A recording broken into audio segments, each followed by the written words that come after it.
Sleeve ഇല്ലാത്തൊരു ക്ലോത്തിന് പാൻറ്റുമെന്ന് cut ചെയ്തായിട്ട് എടുത്തതിൻ്റെ ബാക്കി പാൻറ്റാണ് കേട്ടോ അത്. പാൻറ്റ് ആകെ എത്ര ബാക്കിയുള്ളത് കണ്ടല്ലോ. ഈ ഒരു ചുരിദാറിന് സ്ലീവ് ഇല്ല, ഇനി സ്ലീവ്ലെസ് ചുരിദാർ ഇനി കേട്ടോ. അപ്പോൾ കസ്റ്റമർ ഇന്നർ ഇട്ട് നോക്കി, എല്ലാ ഷേപ്പും നോക്കി, പക്ഷെ ഒന്നും നമുക്ക് യോജിക്കണില്ല. അപ്പോൾ കസ്റ്റമർ ലാസ്റ്റ് പറഞ്ഞ് ഇതിന് പാൻറ്റ് വേണ്ട, ഇതിൻ്റെ പാൻറ്റ് കൊണ്ട് ഇതിന് സ്ലീവ് വെച്ചിരണമെന്ന്. അപ്പോൾ കസ്റ്റമർക്ക് 6 മാസമായ ഒരു കുട്ടിയുണ്ട്. അപ്പോൾ ഈ ബാക്കിയുണ്ട് ആ കുട്ടിക്കൊരു ഫ്രോക്ക് അടിക്കാമെന്നും പറഞ്ഞ് കസ്റ്റമർ പറഞ്ഞു. അപ്പോൾ ആ ഫ്രോക്ക് അടിക്കാൻ വേണ്ടി ഇതാണ് കേട്ടോ പാൻറ്റുമെന്ന് ബാക്കി വരുന്ന ക്ലോത്ത് കണ്ടല്ലോ. ക്രോച്ച് ലെങ്ത്ത് വന്ന ഏരിയ ആണ് കേട്ടോ അത്. തായ് ഭാഗം വെട്ടിയിട്ട് ഇത്രയാണ് ബാക്കിയുള്ളത്. അപ്പോൾ ഈ ഒരു ഇതുകൊണ്ട് ഒരു ഫ്രോക്ക് ചെയ്യാൻ എങ്ങനെ നോക്കണം കേട്ടോ. ചെറിയൊരു ബേബി ഫ്രോക്ക്, അതായത് നമ്മൾ ഈ ചെസ്റ്റിൻ്റെ അവിടെ തന്നെ ഫ്രില്ലിട്ടിട്ട് വരുന്ന ഒരു ഫ്രോക്കാണ് ചെയ്യുന്നത്. അപ്പോൾ ഈ ഒരു ചെറിയൊരു ക്ലോത്ത് കൊണ്ട് എങ്ങനെയാണ് അങ്ങനത്തെ ഒരു ഫ്രോക്ക് ചെയ്യുക എന്നുള്ളതാണ് കേട്ടോ കാണിക്കാൻ പോണത്. ഇതിന് ചെസ്റ്റിൻ്റെ ഭാഗത്താണ് വരുന്നത്. ഷോൾഡർ വരുന്നത് 7 ഇഞ്ചാണ് കറക്റ്റ്. അപ്പോൾ 7 ഇഞ്ച് ഇത് രണ്ടായിട്ട് മടക്കുമ്പം 3.5 വരേണ്ടതിന് പകരം ആ 7 ഇഞ്ചിക്ക് 1 ഇഞ്ച് കൂടിയും കൂട്ടിയിട്ട് ഞാൻ ഈ 8 ഇഞ്ച് അവിടെ എടുക്കുകയാണ് ചെയ്തിട്ടുള്ളത്. പിന്നെ ആംറൗണ്ട് അടയാളപ്പെടുത്തുന്ന നെറുക്ക് സ്ലീവ്ലെസ് പോലെ ചെറിയൊരു വള്ളിയാണ് കൊടുക്കുന്നത്. അത് ഞാൻ 2 ഇഞ്ച് കൊടുത്തിട്ട് 4 ഇഞ്ചാണ് ഷോൾഡർ കൊടുക്കുന്നത്. ആ 4 ഇഞ്ച് കൊടുക്കാൻ കാരണം 1/2 ഇഞ്ച് തയ്യൽ തുമ്പായിട്ട് പോവും.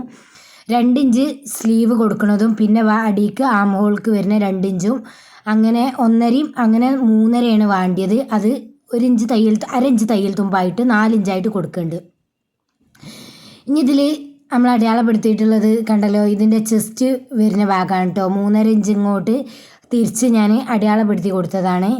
ഇതിൻ്റെ ചെസ്റ്റ് ബാക്കിയൊക്കെ നമുക്ക് ഫ്രില്ലിടാനുള്ളതാണ്. ചെസ്റ്റ് വരുന്നത് 17.4 കേട്ടോ. അപ്പോൾ ഈ 17.4 4 എന്നാക്കുമ്പോൾ 4.4 വരും. ആ 4.4ക്ക് 3/4 ഇഞ്ച് കൂട്ടുമ്പോൾ 5 വരും. 5ക്ക് 1 ഇഞ്ച് തയ്യൽ തുമ്പ് 6 ഇഞ്ച്. അങ്ങനെ കറക്റ്റായിട്ട് ഒരു 6 ഇഞ്ച് കറക്റ്റ് വെച്ചിട്ട് ഷോൾഡർ ചെസ്റ്റ് അടയാളപ്പെടുത്തുന്നുണ്ട് കേട്ടോ. അങ്ങനെ ചെസ്റ്റ് അടയാളപ്പെടുത്തിയാൽ പിന്നെ നമ്മളൊരു ഷേപ്പും കൊടുക്കണില്ല, നേരെ താഴോട്ടുണ്ട് വരച്ചെടുക്കുകയാണ് ചെയ്യുന്നത് ലെങ്ത്ത് കേട്ടോ. അപ്പോൾ ഇത് എത്ര കിട്ടുമോ അത്രയും ക്ലോത്തിലാണ് എടുക്കുന്നത്.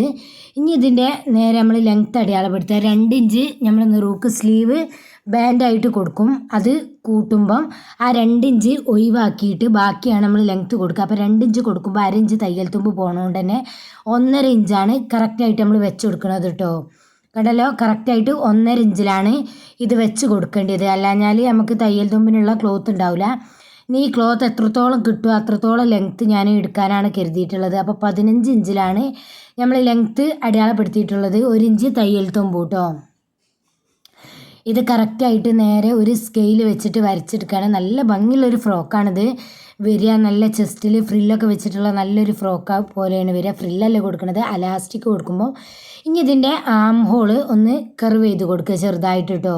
കാരണം ഫ്രില്ല് കൊടുക്കുമ്പോൾ പിന്നെ ഈ അലാസ്റ്റിക് കൊടുക്കുമ്പോൾ പിന്നെ അതൊന്നും നിൽക്കില്ല. ഇത് പാൻറ്റിൻ്റെ തന്നെ ആയതുകൊണ്ട് പാൻറ്റിൻ്റെ സൈഡ് ഭാഗം വരുന്ന സ്റ്റിച്ചിങ്ങൊക്കെ നടുഭാഗത്ത് വരും ഫ്രണ്ടിക്ക്. പക്ഷേ ഫ്രില്ല് വരുന്നതുകൊണ്ട് അത് അറിയാതെ നിൽക്കും കേട്ടോ.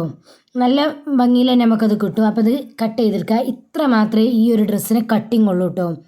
ഇപ്പോൾ കറക്റ്റായിട്ട് ഡ്രസ്സിൻ്റെ കട്ടിങ് കഴിഞ്ഞ് ഇനി കണ്ടല്ലോ, ബാക്കി അത്ര ക്ലോത്തേ ഉള്ളൂ. അതിമൊക്കെ നമുക്ക് സ്ലീവിനുള്ള മടക്കി അടിക്കാനുള്ളത് കിട്ടണം. അതേപോലെ തന്നെ സ്ലീവിന് ബാൻഡ് വെക്കാൻ കിട്ടണം. ഈ സൈഡിൽ അലാസ്റ്റിക് കൊടുക്കാൻ ഒരു പീസ് മറച്ചടിക്കുകയാണ് ചെയ്യുക, അതും കിട്ടണം.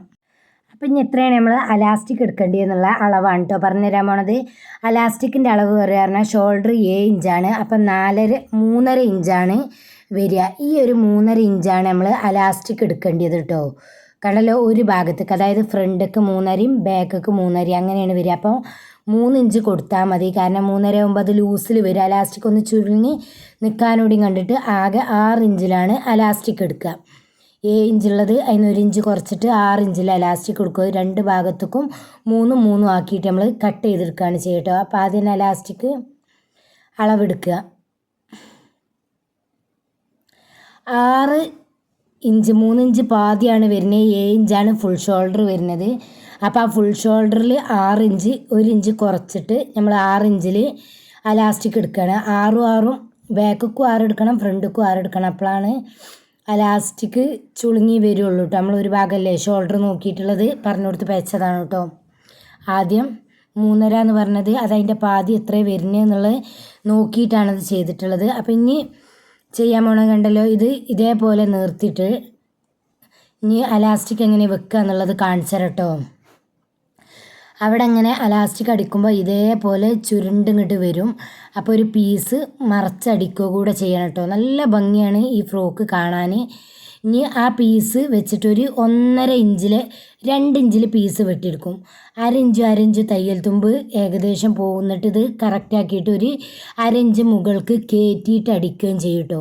അപ്പോൾ അതിലുള്ളതിൽ സ്ലീവ് വെട്ടിയപ്പം ബാക്കിയുള്ള കുറച്ചൊരു സൈഡ് ഞാൻ കട്ട് ചെയ്തെടുത്തിട്ടുണ്ട്. അതാണ് കേട്ടോ ഈ പീസ് ഏകദേശം 2 ഇഞ്ച് ഉണ്ട്. അപ്പം ഇനി ലാസ്റ്റ് കുറേ സ്ഥലമൊന്നും കറക്റ്റല്ല അതിൻ്റെ കട്ടിങ്. അപ്പോൾ അതൊക്കെ വെട്ടി ഒഴിവാക്കുകയൊക്കെ ചെയ്യണം കേട്ടോ. അപ്പോൾ അതൊക്കെ ചെയ്യാൻ വേണ്ടിയിട്ടാണ് ആദ്യം ചെയ്യണം. ആദ്യം ഒന്ന് സൈഡ് ചെറുതായിട്ടൊന്ന് മടക്കി അടിച്ച് കൊടുക്കണം. 2 സ്ലീവും വെച്ച് അടിച്ച് കൊടുക്കണേ.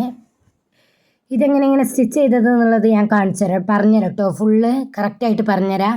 അപ്പോൾ ഇതിൻ്റെ ഇത് വെച്ച് നോക്കുമ്പോൾ ഒരു ഭംഗി കാണുന്നില്ല. അപ്പോൾ ഇതിൻ്റെ താഴ് ഭാഗത്ത് ഒരു ചെറിയ വൈറ്റ് ലേസ് ഉണ്ടായിരുന്നു എൻ്റെ കയ്യിൽ. അപ്പം അത് ഫ്രണ്ടിലേക്ക് കൊടുക്കാൻ മാത്രമേ ഉള്ളൂ. അതുകൊണ്ട് തന്നെ അത് ഫ്രണ്ടിലോട്ട് ഇതുപോലെ സ്റ്റിച്ച് ചെയ്ത് വെച്ച് കൊടുത്തിട്ടുണ്ട് കേട്ടോ. അപ്പോഴാണ് അതിൻ്റെ ഒരു ഭംഗി കൂടിയത്. ഇനി ഇത് എങ്ങനെയാണ് ഇതിൻ്റെ സ്റ്റിച്ചിങ്ങും കാര്യങ്ങളും വന്നത് എന്നുള്ളത് കറക്റ്റായിട്ട് പറഞ്ഞ് മനസ്സിലാക്കി തരാം കേട്ടോ. കാരണം വീഡിയോ എടുത്തതിൽ പെട്ടില്ല. ഈ നെറുഭാഗത്ത് ആദ്യം ഞാൻ ആ ഒരു 2 ഇഞ്ചിൻ്റെ പടി പറഞ്ഞല്ലോ, അത് നേരെ നല്ല ഭാഗത്തുനിന്ന് ചീത്ത വശത്തേക്ക് വെച്ച് അടിച്ച ശേഷം തിരിച്ചിട്ട ശേഷം ഒരു 1/4 ഇഞ്ചിൻ്റെ മുകളിലായിട്ട് 1/2 ഇഞ്ചില്ലാണ് അങ്ങനെ ഒരു ചവിട്ടിൻ്റെ ഇതിൽ അത് സ്റ്റിച്ച് ചെയ്ത് കൊടുത്ത് അതിന് ശേഷം ഒരടി താഴത്തും കൊടുത്തിട്ട് അതിൻ്റെ നടുവ് കൂടെ അലാസ്റ്റിക് കോർത്ത് കൊടുത്ത് 2 സൈഡിലും വെച്ച് അതേപോലെ തന്നെ സ്ലീവ് ക്രോസ് പീസ് വെച്ചിട്ട് ക്ലോസ് ചെയ്ത് താഴ്ഭാഗത്ത് ലേസും വെച്ച് 2 ഇഞ്ചിൻ്റെ 1/2 ഇഞ്ച് തയ്യൽ തുമ്പും കൂട്ടി 2 സൈഡിക്കും 2 ഇഞ്ച് അങ്ങനെ 5 ഇഞ്ചിൻ്റെ ഒരു പടി എടുത്തിട്ട് രണ്ടും ബാക്കിക്ക് സ്ലീവിൻ്റെ ഒരു ഇഞ്ചിൻ്റെ വലുപ്പത്തുള്ള പടി എടുത്തിട്ട് മടക്കി അടിച്ചിട്ട് അത് സ്ലീവായി വെച്ച് കൊടുക്കുകയും ചെയ്തു. അപ്പോൾ ഇതെങ്ങനെ നല്ല ഭംഗിയുണ്ട് കേട്ടോ കാണാൻ. കണ്ടല്ലോ, ഇത് 2 ഭാഗത്തേക്കും സ്ലീവ് ഇതില്ല കേട്ടോ, ലേസില്ല. അപ്പോൾ ഞാനൊരു ഭാഗത്ത് ഫ്രണ്ടിൽ മാത്രമേ വെച്ചിട്ടുള്ളൂ. അത് കുറച്ചുള്ളൂ, ഇനി ബാക്കിയുള്ളൊരു ലേസായിരുന്നു. ഞാനങ്ങനെ എടുത്ത് വെച്ചത് ഇനി എന്തെങ്കിലുമൊക്കെ ഒരു ആവശ്യം വരുമ്പോൾ വെക്കാമെന്ന് കരുതി. അപ്പോൾ ഇതിക്ക് ചെറിയൊരു ബോ കൂടെ ചെയ്തിട്ടുണ്ട് കേട്ടോ. ആ ബോ ഞാൻ ഫ്രണ്ടിൽ വെക്കണം എന്ന് കരുതിയിട്ടുണ്ട്. അതിനുള്ള ക്ലോത്ത് ഇല്ല. ഇനി അപ്പോൾ ഒരു ഹെയർ ബാൻഡിന് വെക്കണം എന്ന് പറഞ്ഞിട്ടാണ് അത് വെപ്പിച്ചത്. അപ്പം പിന്നെ കസ്റ്റമർ പിന്നെ അത് ആ ഡ്രസ്സ് പിക്ക് വിട്ടുതന്നപ്പോൾ ആ പിക്കിൽ അവർ സെൻറ്ററിൽ തന്നെയാണ് കേട്ടോ വെച്ചിട്ടുള്ളത്. അതാണ് ഇപ്പോൾ ഈ ഫൈനൽ ലുക്ക് വരുന്നത് കേട്ടോ ഈ ഡ്രസ്സിൻ്റെ. ഇത് കസ്റ്റമർ ഇട്ടിട്ടുള്ള ഫോട്ടോ.